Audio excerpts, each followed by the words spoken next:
la sanctification une expérience totale. 1 Thessaloniciens 5 verset 23. Que le Dieu de paix vous sanctifie lui-même tout entier, et que tout votre être, l'esprit, l'âme et le corps, soient conservés irrépréhensibles, lors de l'avènement de notre Seigneur Jésus-Christ. La sanctification ne concerne pas seulement notre âme, c'est une expérience totale, qui concerne à la fois l'esprit, l'âme et le corps. Du point de vue de l'esprit, l'effet de la sanctification est réel, car notre esprit est graduellement régénéré et transformé, à l'image de l'esprit de Christ, pour accomplir la promesse de Dieu dans Ézéchiel 36. Je mettrai mon esprit en vous.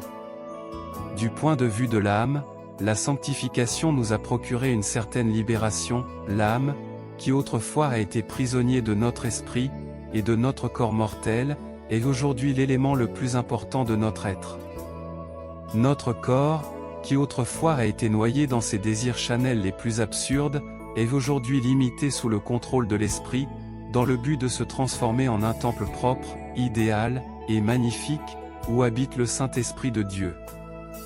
La sanctification réelle agit sur tout notre être, elle transforme notre esprit, libère notre âme, et contrôle notre corps. D'où la parole de Paul dans 1 Thessaloniciens 5 versets 23 et 24.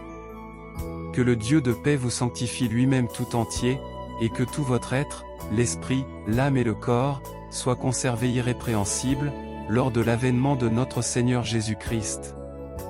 Celui qui vous a appelé est fidèle, et c'est lui qui le fera. J'ai soif de ta présence, divin chef de ma foi, dans ma faiblesse immense, que ferais-je sans toi?